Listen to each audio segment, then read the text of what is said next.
Fala, galera! Estamos começando mais uma edição do nosso Johnny Cash. Eu estou falando um pouco mais rápido porque o assunto hoje é velocidade. Marca aqui o meu tempo. Muito obrigado. Quero que você, na mesma velocidade, por favor, inscreva-se aqui no nosso canal, compartilhe esse vídeo com todo mundo que curte automobilismo, porque o assunto de hoje é esse. Vou bater um papo aqui, vou conversar com um especialista no assunto. O cara é ex-piloto, né? Ex-piloto de kart, de GT3, de Fórmula Renault, Fórmula 3. Sabe tudo de velocidade. Hoje eu tenho o prazer de receber Rodolfo Santos. Tá aqui com a gente. Obrigado. Prazer estar aqui. Como é que tá? Tudo bem? Muito ótimo.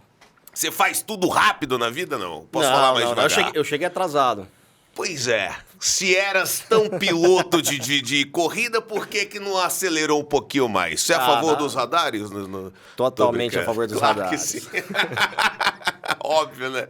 Não tem nada a ver com o assunto. Mas tem essa de que piloto dirige mais rápido? Antes de você responder, deixa eu agradecer você agora, olhando nos seus olhos. Muito obrigado por ter topado o convite de estar aqui com a gente, viu? Valeu demais, Rodolfo. Tenho certeza que eu vou aprender muito, porque eu sou um leigo no assunto.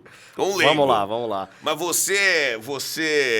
Negócio de dirigir rápido, essa copiloto dirige rápido mesmo? Cara, não, a gente sabe como dirigir rápido, mas a gente deixa pra pista. Porque a gente sabe também o quão errado pode dar a situação numa estrada, numa cidade. Então, questão de segundos ali, pode dar uma coisa enorme. Exatamente. Então, a gente gasta adrenalina na pista. E é contra a lei, né? Exatamente. Não dá. Então, o piloto que faz isso na estrada está completamente errado, eu sou contra. É isso aí. A gente estava conversando aqui nos bastidores, né? Antes de entrar no ar, e o Rodolfo perguntou o seguinte, ele falou, você sabe alguma coisa? Você acompanha a corrida? Eu falei, cara, é impressionante. Como acho que dos 30 e poucos convidados aqui do Johnny Cash, não teve um que eu dominasse perfeitamente, assim, completamente o assunto. Eu sei sempre assim por alto, entendeu? Agora... Eu acompanhei corridas, né, principalmente de Fórmula 1, quando era criança, aquela coisa assistia, reunia com a família para assistir, principalmente as corridas do Rubinho, né, que aí já é mais da minha geração, os meus tios viram Senna, né, curtiam outros pilotos e tal.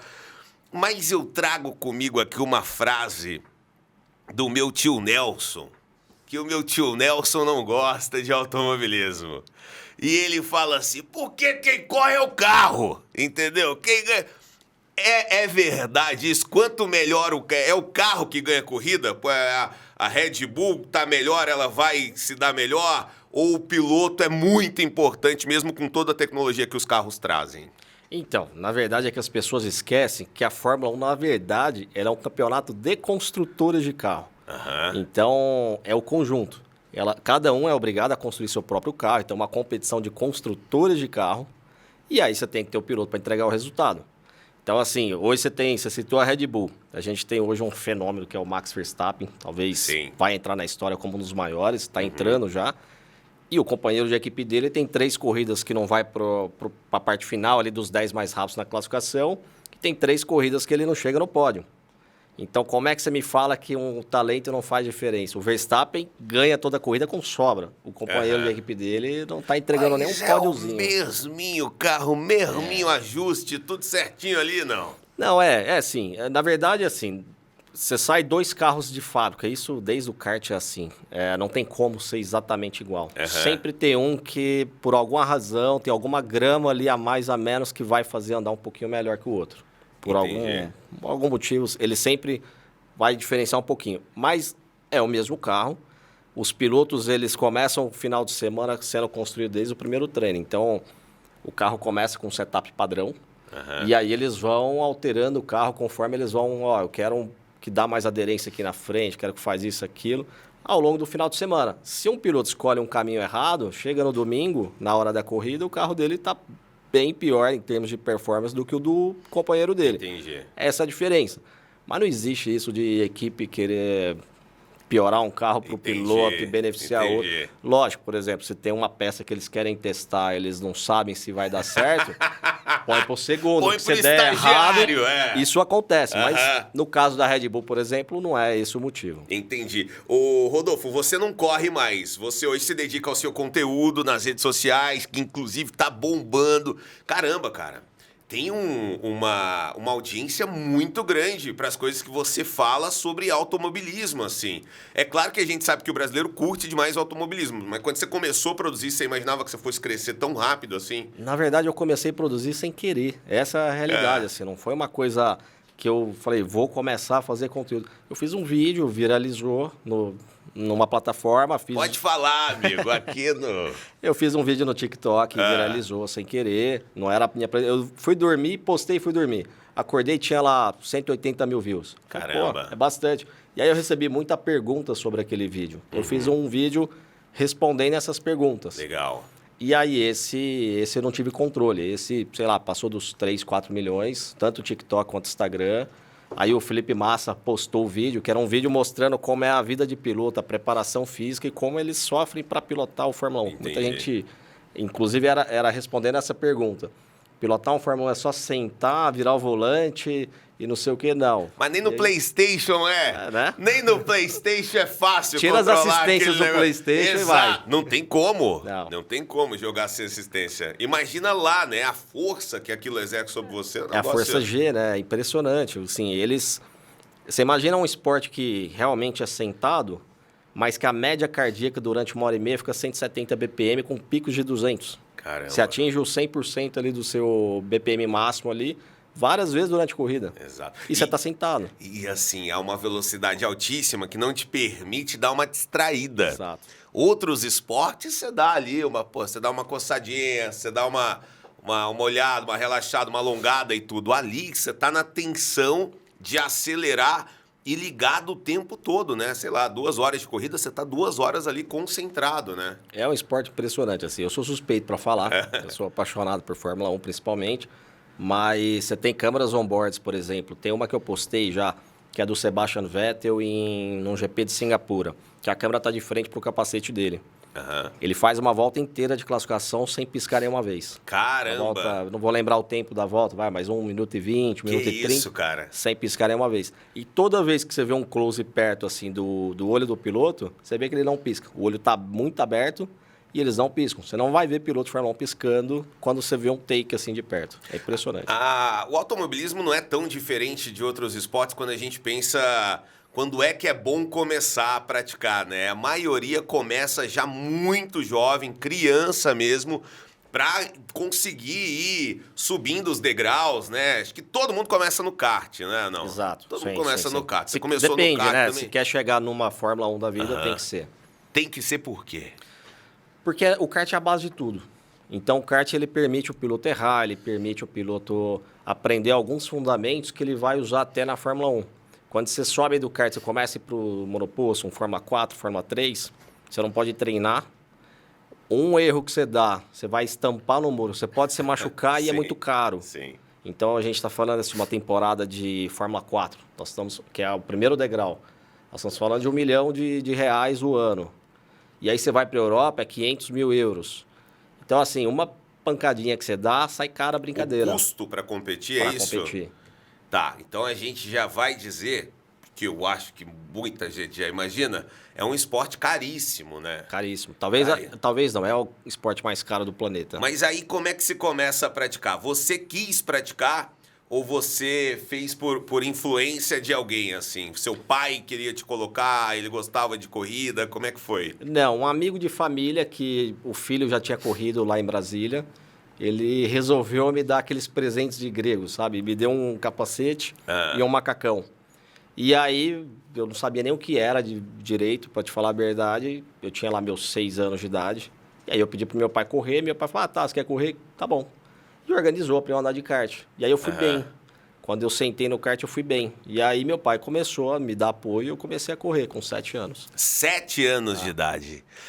Cara, é muito doido isso. Porque, por exemplo, você pega uma criança de 7 anos, ela começa a jogar basquete.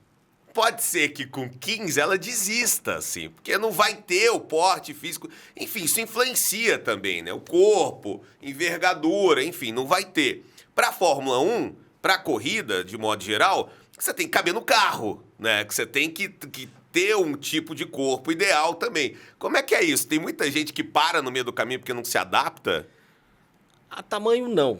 Assim, Hoje eles conseguem, apesar que o peso do piloto hoje é importante, então quanto maior for o cara, maior o piloto, ele vai ter que ter uma massa magra muito restrita Mas não ali. existe um piloto de 2 metros aí correndo. Não, 2 metros não, a gente já teve piloto próximo disso. Hoje, Mesmo? acho que o maior do grid da Fórmula 1, acho que é o George Russell, não vou lembrar da altura dele, mas ele deve estar próximo aos 1,90 mais ou menos. Sério? Tá. Achei que era Mas você tudo... vê que ele é muito magro. Aham. Ele é muito magro porque tem a questão do peso. No meu caso, é engraçado, você falou que eu vim pra cá pensando nessa história, inclusive. Quando eu comecei, eu me profissionalizei muito rápido. Então, com 7, 8 anos de idade, na minha cidade, eu moro em Anápolis, aqui perto, então a pista lá estava desativada, eu tinha que vir para Goiânia para treinar. Então, imagina uma criança de 7, 8 anos, todos os dias, segunda a sexta, 1 hora de estrada, vinha, treinava, voltava. Isso durante a minha infância inteira. Que isso, cara. Chegou numa hora que a criança não aguenta. E aí eu falei, pai, acho que eu quero parar, quero brincar de outras coisas, quero ter infância. Eu falei, você quer parar? Então tá bom. Parou no outro dia. Não deu uma semana, eu já estava arrependido. Só que aí ele me segurou uns 3 anos ali sem andar. Isso acontece muito. Entendi. Porque é um esporte que, como qualquer Exige outro... muito, né? Você chegar lá, você precisa se profissionalizar mesmo. Entendi. Cara, é muito doido pensar que você falou assim, eu me profissionalizei muito rápido. Uma criança já tem patrocínio, já Sim. tem equipe, pô, troca ideia com o engenheiro. Eu, desde os meus 10 anos, eu já corria atrás de patrocínio. Eu sentava com o empresário, eu e minha mãe me ajudava.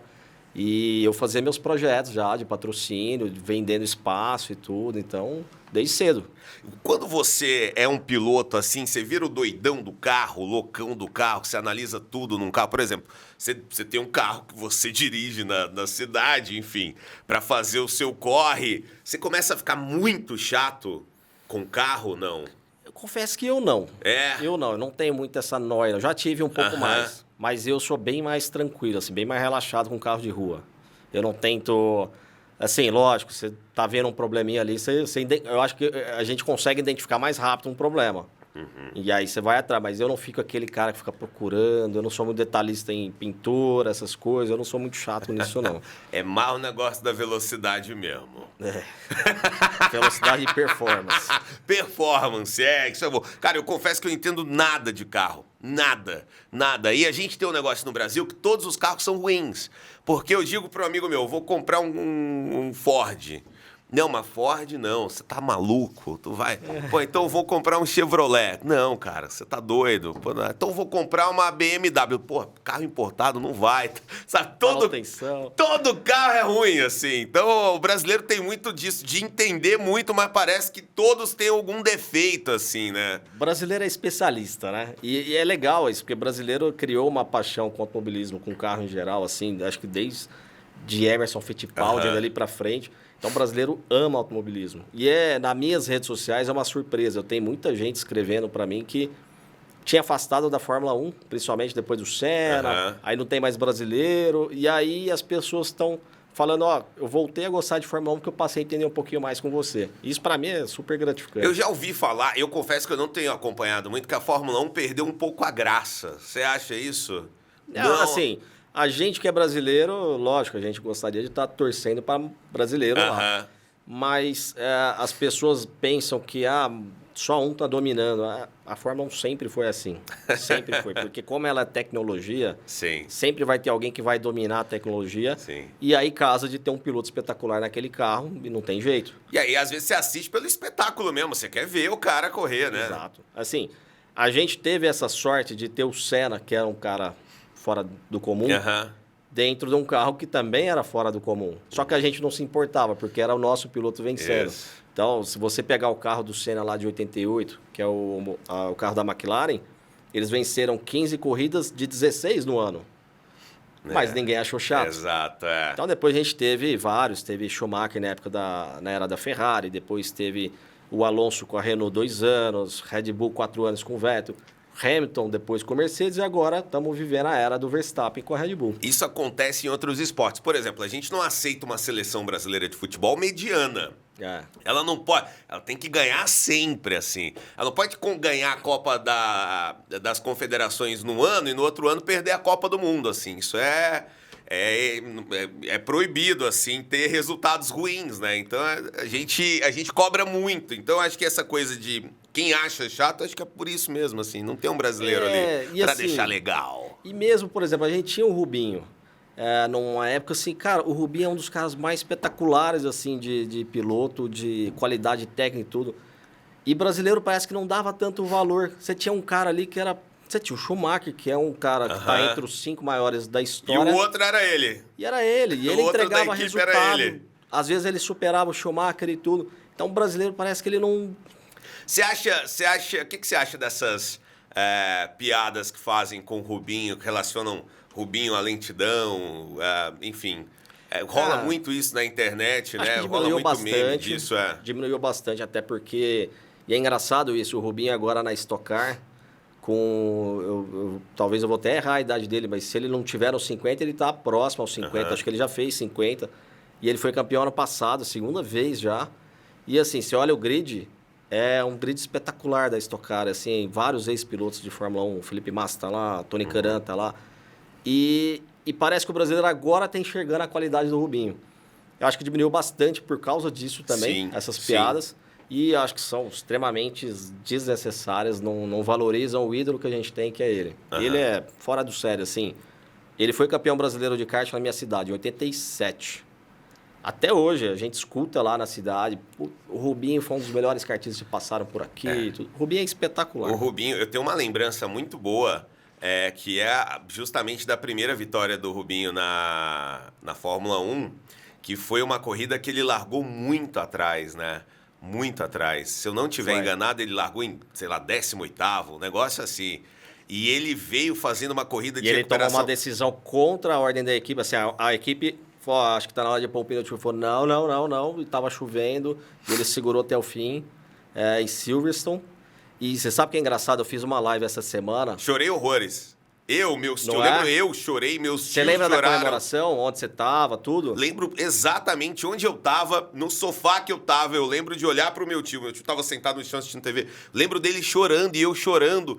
E o tema da vitória tocando, assim. Foi um negócio maluco, cara, assim. E já fica, Dudu, eu te falei, hein? Eu fiz uma live com o Dudu Barrichello, tem 2 dias. E eu citei isso. Porque eu perguntei pro Dudu, falei, Dudu... que hoje o Dudu venceu agora a última corrida da Stock Car, entrou na Stock Car super jovem e já venceu com pouquíssimas corridas. E aí a gente falando um pouquinho e eu perguntei para ele qual que era a lembrança mais antiga que ele tinha, da época de Fórmula 1 do pai e tudo. Essa vitória ele não era nascido ainda. Mas aí eu fui falar um pouquinho. Tamo muito velho, né? Eu falei, Dudu, você não tem noção, cara. Eu acho que vocês não têm a dimensão do que foi a primeira vitória de seu pai. Porque assim... Lógico, devido às proporções, mas é como se a gente tivesse ganhado assim, a final de uma Copa do Mundo naquele dia. A gente saiu, todo mundo emocionado. Brasil foi uma semana felizão, feliz. Uma semana feliz. Muito. Incrível. Voltar a ouvir o tema da vitória, enfim. Muito. Eu tenho essa relação muito forte com a comunicação. Então, a comunicação nos esportes, para mim, é um negócio que me prende muito. E o Galvão Bueno, especialmente, faz parte assim, do meu imaginário de vitórias mesmo, de conquistas, né? Eu lembro muitas conquistas no esporte com a voz dele. Então eu ouço a voz dele na minha cabeça gritando Rubens Barrichello do Brasil. É um negócio, assim, de arrepiar, né? Cara. É fantástico. Ainda sobre o Rubinho, tem uma coisa que, do mesmo jeito que a gente ficou feliz nessa situação, a gente ficou muito machucado também nas 2 oportunidades lá em que o Rubinho abriu passagem para o Schumacher, numa decisão da equipe, obviamente, né? Mas tem aí também a narração dessa vez do Kleber Machado, né? Hoje não, hoje sim. Hoje sim. E na sequência ele fala, não tinha a menor necessidade da Ferrari fazer isso. Tinha necessidade? O que você acha? É justo isso? Não, se eu não estiver enganado, eu estava ainda meio que no começo pro meio da temporada, acho que não precisava.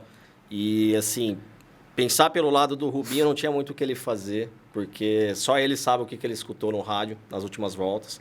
Que ele fala que foi coisas pesadas, que ele ainda promete escrever um livro ainda com isso. E não tinha muito o que ele fazer. As pessoas têm que entender que o piloto, apesar dele ser um atleta, né, um esportista e um ídolo, ele trabalha para alguém, né? Ele trabalha para a Ferrari, ele no caso. Sim. Então, cara, não tem muito o que se fazer, senão você perde o emprego. E aí sim você está desistindo da chance da sua vida de você poder ser campeão um dia. E ali é um time, né? É difícil pra gente entender, porque eles estão, querendo ou não, estão competindo também. Um dia um chega em primeiro, outro chega em terceiro, um dia um não se classifica, enfim. Mas eles são time, eles são parte da mesma equipe. Mas que doeu aquilo, cara. Doeu. Assim como doeu, não teve, né, jogo de equipe, mas o Felipe Massa também em 2008, pô, eu gritei campeão, super feliz e tal, e aí logo em seguida a gente perde o título. Também dói. Exato. Esporte tem disso, né? Você falando antes da gente falar do Rubinho, a gente mencionou rapidamente o Senna, e o Senna merece ser bastante mencionado, principalmente no episódio sobre automobilismo. Eu tenho poucas lembranças de assistir o Senna, mas eu já vi muita coisa do Senna, e mesmo não tendo vivido assim nessa geração que pôde acompanhar as corridas, tudo que eu vejo do Senna me emociona muito. Eu não sei, que idade você tem? 35. E você também não viu o Senna correr não, muito? É engraçado porque eu vi pouquíssimas coisas do Senna, mas a corrida fatídica ali de 94 eu estava assistindo ao vivo. Você estava assistindo, Tava assistindo. Eu era super novo, 6 anos mais ou menos, e estava assistindo. E isso chocou, assim, muito, muito, muito mesmo. Todo mundo ficou extremamente triste. Eu acho que no esporte, acho que de modo geral no Brasil, acho que o Brasil nunca sofreu tanto assim. Foi a maior luta, eu acho que do Brasil não teve nada parecido assim. Eu lembro que o país parou, a multidão nas ruas para ver o caixão passando com o caminhão de bombeiro. Era uma coisa assim muito... Só se falou disso, né? Você tem uma relação mais de fã com que piloto? É o Senna, é algum outro? Assim, eu gosto de alguns específicos, mas eu não tenho... Não é que eu sou... Lógico, por exemplo, Rubinho. Eu sempre me refiro ao Rubinho como um ídolo, mas eu tenho os meus ali, meus top 5 ali, que não é que eu sou fã, por exemplo. Como eu comento hoje automobilismo, eu recebo muita... mas você é fã do Verstappen, você é fã do Hamilton. Aí fica uma torcida e a outra me batendo. E tem isso no automobilismo? Muito. Pô, mas quais são? Como é que são as ofensas? Não? Porque é um povo tão polido, um povo educado. Como é que... Tem uma equipe... Pô, você é ferrarista. É porque assim, a última disputa que nós tivemos mais assim, acirrada foi... Lewis Hamilton e Max Verstappen em 2021.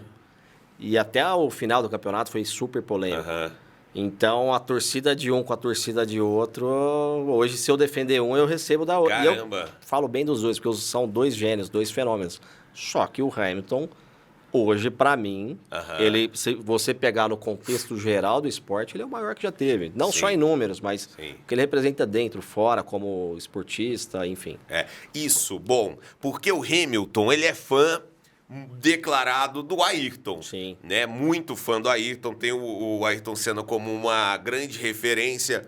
E a gente vê muita coisa do Ayrton Senna, não só das corridas, mas no extra-pista ali, do que ele falava, das coisas que ele deixou, vídeos com falas, assim, muito marcantes, né? E o Hamilton, ele tem uma atuação fenomenal, assim, fora das pistas, né? Assim, contra o racismo, na verdade, contra todo tipo de preconceito, né? Também, assim como o Senna, já é um cara que vai muito pro lado da filantropia também, enfim.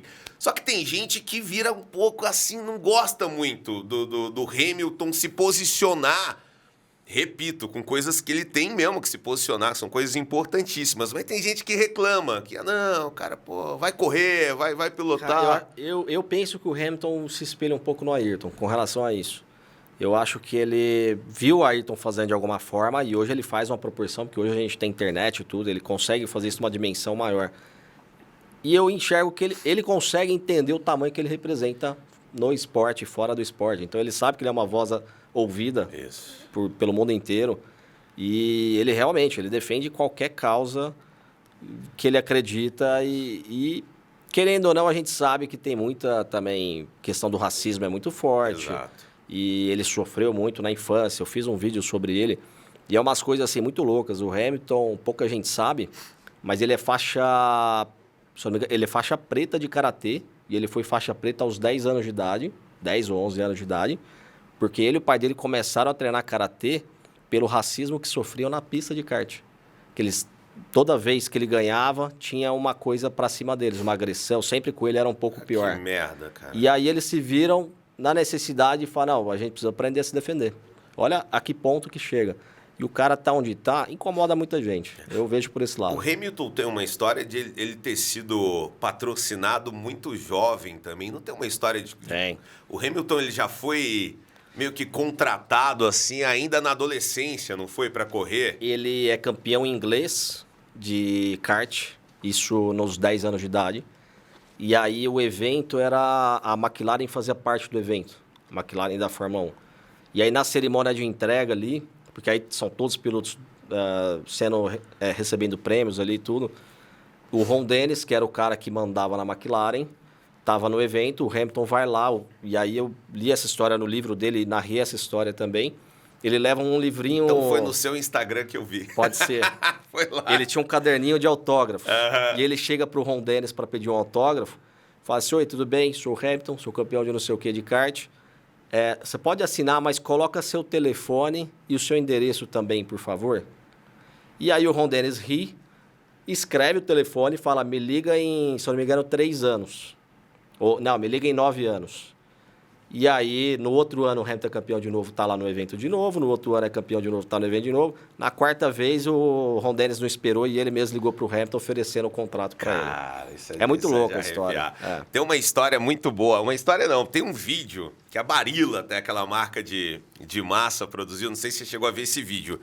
Que é o Federer dando uma coletiva e aí uma criancinha, menininho lá, ele vai fazer uma pergunta pro Federer e ele fala, você pode jogar por mais, sei lá, tantos anos, porque aí eu vou ser profissional e a gente vai jogar contra um outro? E aí o Federer fala assim, vou jogar. E ele fala, você promete? Aí eles até brincam e tal. Cara, não é que esse moleque realmente tá mandando muito bem, ele ainda não é adulto, mas ele é americano e entre os adolescentes, assim, ele é um dos tops do país e promoveram esse encontro. E ele bateu realmente uma bola com o Federer. Cara, é sensacional, assim, você vê. Esporte tem disso, né? Na Fórmula 1 tem muito, assim. O companheiro do Hamilton, o George Russell, tem várias fotos dele criança pegando autógrafo do Hamilton. E hoje os dois são companheiros de equipe. Tem muito disso. Muito legal. Bom, você correu em várias categorias de automobilismo. Você correu kart, você correu Fórmula Renault, você correu GT3, que é a... Eu saio do kart e aí eu faço uma temporada curta de Fórmula Ford no Brasil, que chamava Fórmula São Paulo. Daí eu vou para Fórmula Renault, Fórmula 3 Sul-Americana, e aí eu tive uma experiência na Europa, que lá eu andei numa categoria que chamava Fórmula Master, que hoje ela virou a Fórmula 3, que é hoje, que era uma categoria internacional e tudo, que foi o carro mais potente que eu andei, assim. E aí, quando eu não dá certo com as patrocinadores, eu volto para o Brasil, eu andei de GT3, que era um campeonato no Brasil muito legal. Eu andava de Ferrari 430. Caramba! E na categoria tinha Porsche, tinha Lamborghini, tinha Ford GT, Dodge Viper, era bem legal. A Ferrari 430 é essa Ferrari que tá aí no seu televisor. Agora, se já é legal, já deve ser legal dirigir uma Ferrari assim. Imagina, cara, numa corrida, que delícia. A minha primeira experiência com Ferrari foi na pista, né? Eu não tinha andado em Ferrari na rua ainda. Que sensacional. Sensacional. O sonho de todo piloto é chegar à Fórmula 1? Era o seu sonho? Sim, sem dúvida.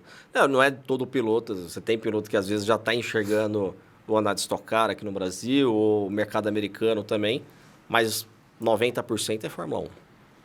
E por quê? Era o meu também. E onde foi que esse sonho foi interrompido para você? Para mim, quando eu chego na Europa, a gente estava falando mais cedo, é muito dinheiro. É muito dinheiro, cada categoria é muito dinheiro. Então, assim, na época, nós estamos falando em 2009, o campeonato custava 500 mil euros. E eu peguei justo aquela crise que deu, 2009, que era uma crise que afetou principalmente o setor imobiliário. Então, eu perdi meu patrocinador, ele não tinha mais condição, eu não tinha outro patrocínio, eu tive que voltar. E tive ainda a oportunidade de estar na GT3.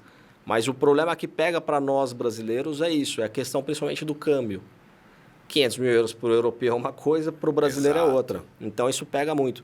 Talvez seja um dos únicos esportes no mundo que quanto melhor você fica, quanto melhor você consegue avançar, mais difícil financeiramente vai ficando. Então, Principalmente se você cresce muito rápido, né? Porque ainda não deu tempo de fazer aquele relacionamento e a gente sabe que o patrocínio envolve isso também, né? muita coisa. Agente, empresário, essa galera toda pra... E muita gente não sabe, mas o primeiro salário que normalmente o piloto recebe é na Fórmula 1. Então, se ele não chega, tudo que ele ficou para trás, ou o patrocinador perdeu, ou ele gastou do bolso e perdeu. Caramba. Então, é um esporte muito complicado. Você só tem 20 vagas para o mundo inteiro. Você gosta de todo tipo de corrida, Rodolfo? De Assisto carros? mais Fórmula 1, mas tento acompanhar um pouco de tudo. Assim. Fórmula Truck? Assisto um pouco. Tenho amigos lá, eu assisto um pouco. Aham. Não consigo acompanhar sempre, mas aqui em Goiânia eu fui no evento e tudo. NASCAR? Quase nada. NASCAR no Brasil eu acompanho mais, nos Estados Unidos quase nada. NASCAR nos Estados Unidos é oval também, né? Tipo a Indy. Eles têm circuito misto também. Tem, mas lá tem várias subdivisões da NASCAR, tem no México, é muito Cara, eles grande. gostam demais disso lá, Ah, né? não, americano gosta muito de corrida. É absurdo assim o que Mas eles... eu acho que eles gostam muito de acidente também. Todo mundo, né? Menos os pilotos. O piloto é o único que não gosta, mas o público em geral adora ver uma confusão. Isso não Uma tem jeito. batidinha, um negocinho ali, né? Tem que acontecer pra dar uma emoção, assim.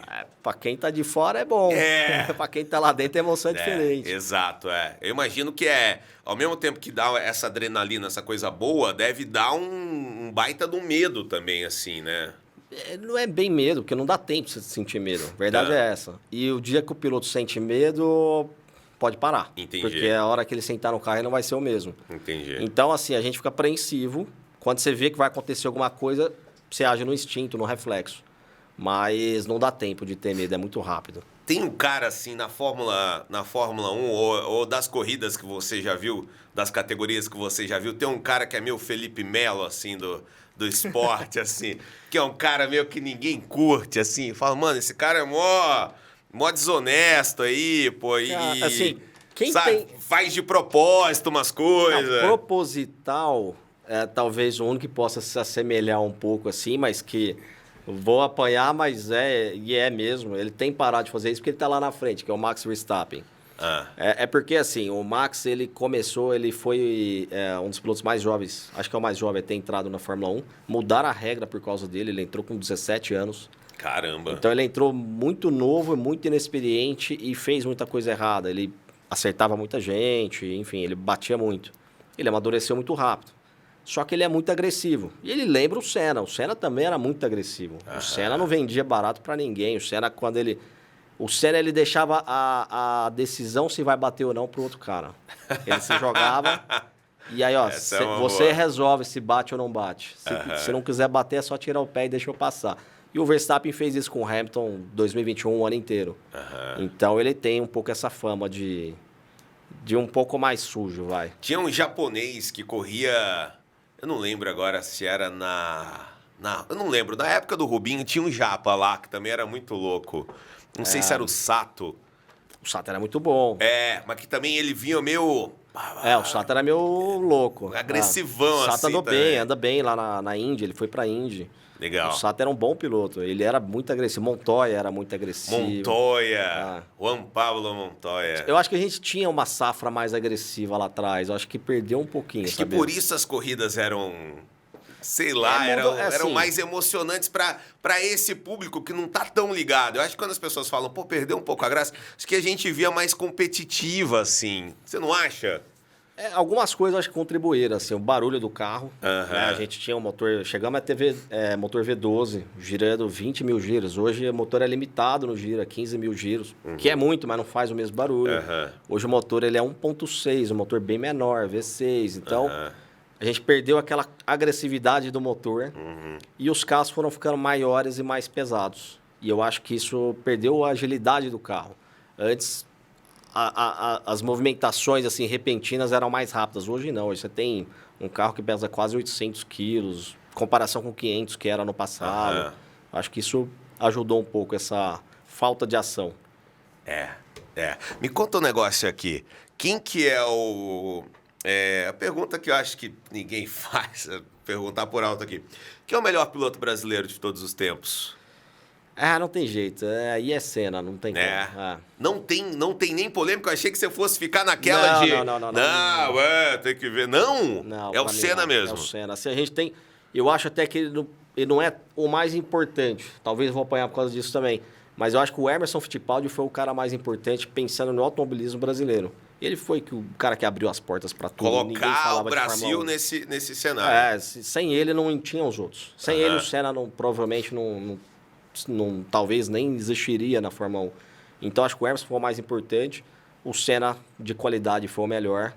E aí, assim, por exemplo, o Rubinho e o Massa. É difícil você julgar qual é qual, porque eles tiveram carreiras equivalentes.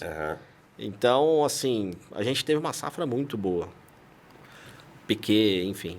Eu vi outro dia um corte do podcast do Galvão Bueno, com o Felipe Massa. E aí eles falam um pouco do Schumacher e tudo, que foi um negócio muito, muito... Enfim, é uma coisa ruim demais, né? Toda vez que a gente lembra, assim, que a gente pensa, principalmente em como foi, o cara esquiando e tal, e sair... Triste, né? Um multicampeão baita de um atleta e tal. Você percebeu no automobilismo, assim, os pilotos mais... como é que eu vou dizer, cara? Mais cuidadosos, assim, com o que fazem... Extra-pista. É difícil, porque piloto gosta de adrenalina. Então, a maioria não... Hoje, talvez, está mais profissional. Mas você vê, no começo do ano, a gente teve quase um brasileiro, que é o Felipe Drogovic. Ele é piloto de teste da Aston Martin. E o piloto da Aston Martin é o filho do dono da equipe, que é o Lance Stroll. Ele se acidentou numa bicicleta, quebrou punho, quebrou tornozelo e quase não corre. Ele correu fraturado, um dos punhos ainda, recuperando assim de 15 dias. Então acontece ainda, mas eu acho que hoje está um pouco mais profissional, assim. Acho que fica uma equipe em cima deles que não deixa... Mas todo mundo busca adrenalina, né? Ainda dentro dessa coisa do extra-pista, como é que é a vida de um piloto, assim? Que você pensa, a maioria dos esportistas, você vai pensar em jogadores de basquete, jogadores de futebol, os caras são badaladões, né, cara? Pô, o cara tem a ostentação ali, pô, boate, aquele negócio assim, celeb mesmo. E os pilotos, parece que são os caras mais... Low profile, né? Mais reservados, assim. Eles não são tanto de estar em festa, em balada. Pô, você não vê o Hamilton com o Hamilton ainda mais assim. ele é super low profile, assim. Você tem, por exemplo, você tinha o Kimi Raikkonen na Fórmula 1 que... Metia o louco. Ele era um James Hunt lá de antigamente. Tem um filme famoso do James Hunt que descia do carro já tomando uísque, enfim. O Kimi Raikkonen era um pouco assim, mas eles são mais quietos mesmo. Porque é um esporte que envolve tanto dinheiro, tanta coisa também. E, assim, eles são empregados. É diferente de um cara de futebol que tem um contrato super extenso e tem jogos espaçados um dos outros. Às vezes tem, às vezes não, mas enfim. O piloto de Fórmula 1 hoje, ele acaba uma corrida. Hoje a gente está com 23 corridas no calendário. Então, praticamente sai de uma, já cai em outra. Na quarta-feira o cara já tem que estar se apresentando. É uma vida complicada. E eles, na Europa, principalmente, são muito assediados. Muito. Ah, é? Muito. E a alimentação? Esses caras não podem ficar bebendo também, comendo de tudo? Tem peso controlado, que você tem o peso do carro. Cara? Que doideira. A alimentação, eles desidratam muito durante a corrida. Chegam a perder 4 quilos. Caramba. Então, assim, tem que estar muito... E outra, eles são extremamente competitivos. Não é igual um jogador de futebol. Por exemplo, o Sérgio Pérez, que eu citei mais cedo, ele, há umas 3 corridas atrás, a gente estava falando, pô, de repente o Pérez vai disputar o título com o Verstappen. Ele tinha ganhado uma corrida, estava super bem. Hoje já está se discutindo se de repente ele não vai ser trocado até durante a temporada. Caramba. Ele teve 3 resultados ruins. Então, assim, ele é tão bom quanto a última corrida. Se você pode ganhar um campeonato, você começar a entregar resultado ruim, em 5 corridas você já não presta mais. Não tem conversa. E você tem um cara ali comparando com você que é seu companheiro de equipe. É seu principal rival. Então, você tem sempre que ser melhor que o cara. Se o cara não tá bebendo, eu não vou beber. Se o cara... E não rola uma parceria, não, ali? Não rola. Não, né? Rola, mas não rola. Rola não... Somos colegas de trabalho, porém Mas não passa tem jeito. disso. O Rubinho conta uma história engraçada, assim, porque ele percebia que o Rubinho sempre teve uma qualidade conhecida, que era... Ele sabia desenvolver muito bem os ajustes do carro e tudo. E aí ele começou a perceber que os melhores ajustes que ele encontrava, a Ferrari às vezes fala, não, eu acho que esse aí pra você não vai ser bom, vamos colocar pro Schumacher, eu acho que pra você... Deus. Tinha umas coisas dessas. E aí, numas dessas, ele começou a entender isso. Ele testava alguns pneus e falava, acho que esse pneu é bom. Aí o cara colocava o bom pro Schumacher. Aí ele começou a falar que o ruim era bom e o bom era ruim. E aí dava certo. Ele conta, isso é muito engraçado. Assim. Ele começou a optar pelo ruim sabendo que ia pro outro carro. Que doido. Você vê algum brasileiro próximo agora de entrar na Fórmula 1? A gente tem 2 pilotos de testes. Aham. Um que acabou de ser campeão da Fórmula 2, que é o Felipe Drugovich. Aham. Esse eu acredito muito. Ele está como reserva da Aston Martin. O outro é o Pietro Fittipaldi, que está como reserva da Haas já tem algum tempo. Mas o Drugovich eu acredito que vai ter a chance dele. Estatisticamente, todos que foram campeões sentaram na Fórmula 1. Então eu acho que com ele vai ser diferente. Tem o Enzo Fittipaldi, na Fórmula 2 está se destacando. E a gente tem um piloto também na Fórmula 3, que ele inclusive é assessorado pelo Fernando Alonso, que é o Gabriel Bortoleto, líder do campeonato, ganhou 2 ou 3 corridas esse ano. Acredito muito nele também, tá? Eu acho que a gente vai ter, assim, num curto prazo, 1 ou 2 brasileiros para torcer. Qual você acha que é a corrida mais chata, Rodolfo? Todo mundo fala. Como corrida, Mônaco é a que tem menos ação. Hoje, pelo tamanho dos carros, peso, mas é um mal necessário para a Fórmula 1, né? A Fórmula 1 não é a Fórmula 1 se não tiver Mônaco. É o glamour de tudo e tal. Sim, tem que ter Mônaco. Mas de ação é a mais chata e sempre muito foi. lentinha, tem as curvas mais fechadinhas ali, né? A gente teve corrida de Mônaco que não teve nenhuma ultrapassagem. Cara, isso é muito ruim. E assim, não é só de agora. A gente teve isso agora recente. E tivemos também, acho que em 2003, a mesma coisa. E assim, é uma coisa que sempre entrega pouca ultrapassagem desde que ela existe. Mas é necessário, não tem como não ter Mônaco. A gente estava brincando do videogame, né? É uma coisa, obviamente, é um simulador ali, mas você acha que chega próximo de pilotar? Não. Tem algum jogo que se assemelhe? De videogame, não. A gente tem algumas plataformas de PC, de computador, que são mais realistas, principalmente a parte online, que é um deles que eu cito, é o iRacing. Esse recomendo. Já subiu em cima de mim, velho. Me tortou meu carro inteiro. Push harder. We can get a podium here. Pilotos de Fórmula 1, Stock Car, você vai encontrar vários lá competindo. Sério? Eu já topei com o Fernando Alonso. Que isso, cara? O próprio Drogovic. Aí eu tava falando com o Dudu Barrichello essa semana.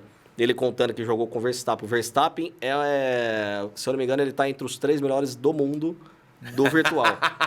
E aí você fala assim, mas é fácil porque ele é piloto de Fórmula 1 e do nível que ele é. Mas não tem nada a ver. É outra habilidade. Lógico que ajuda, óbvio. Claro. Mas é outra habilidade. E outra coisa, os caras do virtual, eles estão num nível, porque é diferente. Fórmula 1 você senta lá, você não pode errar. Passou reto, você vai dar no muro a 300 por hora e vai custar uma fortuna.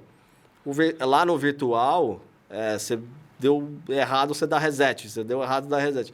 Então, assim, os caras treinam milhares de horas por semana numa determinada pista, num determinado carro. Então, o nível deles é muito absurdo. E o Verstappen é top 3 do mundo. O automobilismo, eu acho interessante, assim, porque os pilotos, eles vão e daqui a pouco eles começam a trocar categorias. Ou seja, dá para você estender a sua carreira no automobilismo mais do que você faria em outro esporte, tipo futebol, tipo, sei lá, vôlei, natação. O seu corpo precisa estar rendendo assim muito. A gente tá tendo pela primeira vez, assim, da era moderna da Fórmula 1, a gente tem o Fernando Alonso, que está com 42, se eu não me engano, em alto nível na Fórmula 1. Isso nunca teve. Os pilotos normalmente aposentam ali com 38. A Fórmula 1 é o que mais exige do físico. Aí eles vão para outras categorias, como Stock Car, você tem algum mundial de endurance na Europa, os protótipos, exigem um pouco menos do físico, então dá para você prolongar aí até os 50, 50 e poucos.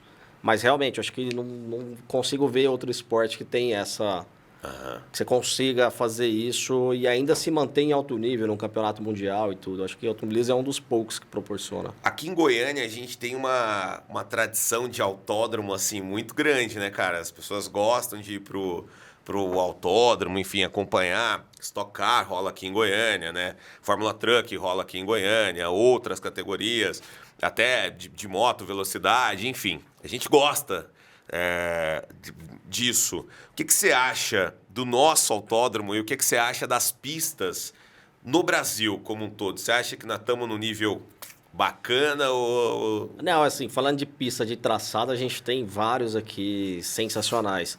Goiânia é engraçado porque eu não conhecia. Eu fui conhecer Goiânia agora, recente. Sério? Tem 2-3 semanas. Eu não conhecia o Autódromo de Goiânia. Na minha época, na minha geração, não tinha corridas em Goiânia porque estava fechado. E aí, logo que eu parei de correr, voltou. Então, era uma frustração que eu tinha. E aí, recebi um convite há pouco tempo atrás de voltar a sentar no Fórmula Ford, depois de quase 20 anos. E aí, fui conhecer a pista pela primeira vez. Sensacional o traçado. É muito elogiado. Você não pensa em voltar a correr? Devagarzinho eu tô voltando. Devagarzinho eu tô voltando. A gente não consegue fazer por brincadeira, né? A questão da rede social tem me tomado muito tempo, mas a gente está encontrando formas de conciliar. Eu até falei mais cedo, eu ainda não posso divulgar, mas eu tenho negociações com uma categoria. Sim, eu ia fingir que você não tinha falado mais cedo aqui nos bastidores, mas já que você soltou... A gente está bem avançado que vai dar certo, um projeto que a gente vai estar na pista de volta, sem... Ainda não sei se vai ser a competição, mas por enquanto sem competição, mas vamos estar lá. Tá, mas vai dá. Agora, já aconteceu alguma coisa com você correndo assim que você tenha como uma lembrança meio pesada, assim, de repente envolvendo acidente e tudo? E aí eu já queria puxar para uma lembrança boa também que você tem sua no automobilismo. Qual foi o momento mais feliz e o mais assustador que você viveu aí no esporte? Eu tive acidentes, assim, graves. Não muitos, mas tive alguns. Um que eu tive que, assim, depois que passa, igual eu falei, a gente não consegue perceber a dimensão na hora que ele vai acontecer, que é muito rápido. Mas depois que passa, eu sentei, eu falei, cara, essa eu podia ter ido embora. Que eu tava de Fórmula 3 Sul-Americana em Londrina, se eu não me engano.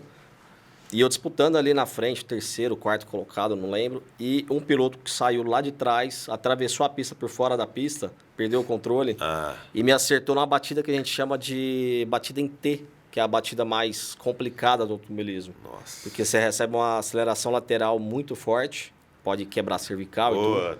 Mas o problema maior é que ele passou a 15 centímetros da minha cabeça. Então, se o carro sobe um pouquinho, ele levava meu capacete embora.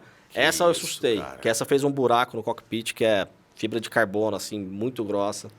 Essa eu fiquei um pouco assustado, demorei uns dias para recuperar. Que isso. Mas lembrança boa tem várias, assim, de vitórias aqui na minha cidade. Pódio que a gente passou um final de semana que não dava nada certo e de repente vira de uma hora para outra, cai no seu colo. Isso aí é só quem tá lá para entender o que é uma reviravolta, assim, no final de semana de corrida. Quem gosta muito de corrida, primeiro assim, que você falou que é um esporte caro, mas ser fã de Fórmula 1 também é caro. Porque, a entrada, você vai pro Interlagos da vida, né? Vai ter em novembro esse ano. Sim, 6 de novembro, eu acho. Isso. Você vai lá, é caro, né? Aí, outro dia, eu vi um cara vendendo uma réplica de um carro de... Puta merda, é caro pra cacete, assim. Você gasta dinheiro com essas coisas? Você gasta dinheiro em ser fã? Você gastou sendo piloto, mas e curtindo o automobilismo? Eu gosto, mas eu evitava, sabia? Esses carros de modelo, eu evitava porque eu sei o preço que custa, né? Então, eu ficava babando, assim, quando eu via. E aí, agora, recente, minha mãe me deu aquele presente de grego que a gente falou. Minha mãe me deu uma miniatura, aí eu já comecei a pesquisar mais modelos e tudo. Já tô querendo montar a coleção. Mas, até então, eu tava evitando. Mas eu adoro, assim, tem réplicas de pedaços de carro e tudo. Eu tenho algumas coisas minhas também, né, que eu sempre guardo com carinho. Mas de Fórmula 1, para quem gosta, é um universo de coisas, assim. Quilômetro de arrancada, sim ou não? Não. Autorama. Sim, acho que pode ser divertido. Nunca pratiquei, mas acho que pode ser divertido. Cara, eu uma vez, velho, eu eu narrei uma corrida de autorama, você acredita? Os caras fizeram num motel. Mas é super profissional, né? Os caras assim... Trocam pneu, tudo. Mano. E aí eu tava lá como assim, entendia nada, né? Ficava mais agitando o rolê, mas, cara, é muito louco isso. Eu tive amigos que se profissionalizaram, assim, tinha uma maletinha com tudo, assim, é impressionante. Troca o eixo, um eixo mais duro, mais mole, é bem profissional. Doido. Agora... Eu mudei rápido do quilômetro de arrancada, porque eu não sei se eu tive uma reação muito legal. Pra quem curte o quilômetro de arrancada, que é uma categoria que assim, deve... Não. Agora não vamos mudar. Não vamos mudar isso, não. Não vamos, não. Não, é porque é uma outra atividade. As pessoas... Enfim. Não é bem Eu não considero como corrida. Isso. Não é uma corrida pra mim. Tenho certeza que tem gente que pensa diferente, mas pra mim não é uma corrida. E não é, né, cara? É uma disputa para ver qual carro vai mais rápido numa reta. Eu fiz um vídeo recente falando que o Fórmula 1 é o carro mais rápido do planeta. Eu vi que tem uma disputa com um avião, inclusive, no vídeo que você posta. Sim, mas assim, a intenção do vídeo era mostrar que não é só a velocidade final. Você tem vários carros de rua, inclusive, que vão fazer de 0 a 100 mais rápido que o Fórmula 1. Mas o Fórmula 1 não foi feito para isso. Ele é feito para fazer uma volta em circuito.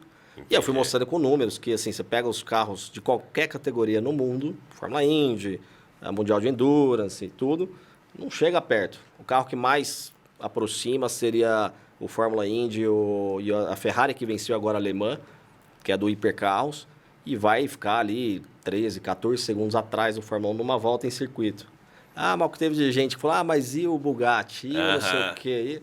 Uma boa. Qual desses carros? Vamos pegar essas marcas de luxo e as marcas populares. Qual você considera? Você falou que curte performance. Qual você considera as melhores? Tem gente que não é fã de Ferrari, por exemplo. Eu acho. Eu tem gente que você dá o luxo, assim, de falar da Ferrari. Eu tive experiência com Porsche, com Ferrari. São dois carros excepcionais. Não tive experiência com Lamborghini, mas sou fã da marca também. Mas, assim, das tops, Ferrari e Porsche não tem. Cada uma na sua área. O Porsche é um carro diferente da Ferrari, né? O Porsche é um carro um pouco mais cidade, é um carro mais nervosinho ali para você guiar. A Ferrari é aquela nave, né? Ferrari é Ferrari, não tem. E das que mais minha galera mesmo, a minha turma, que essas marcas mais... Mais do dia a dia, assim? Mais do dia a dia. Mais pra gente?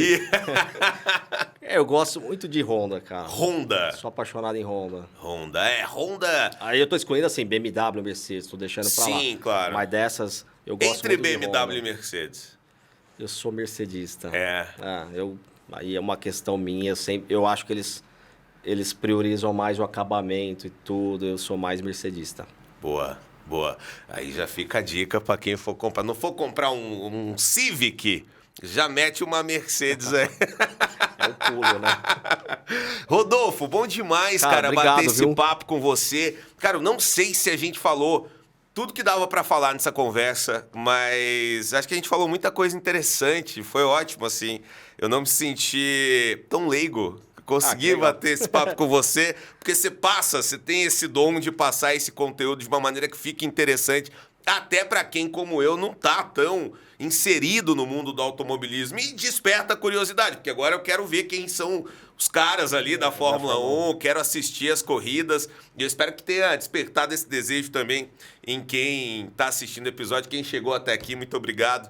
E obrigado mais uma vez. Vou deixar você se despedir convidando a turma para te acompanhar nas redes sociais, que eu tenho certeza que a galera não vai se arrepender. Obrigado mais uma vez pela oportunidade. E segue a gente lá, rede social, todas as redes sociais, Rodolfo com PH _ Santos. No YouTube, Rodolfo Santos _. Segue a rede social aqui também do podcast, Johnny Cash. Inscreve, liga o sininho das notificações. Isso aí, por favor, ajuda a gente. E é isso aí, obrigado mais uma vez. E é isso aí, domingão tem quilômetro de arrancada, eu vou estar disputando. Tô brincando, Não me mata, brincando. Um abraço, valeu.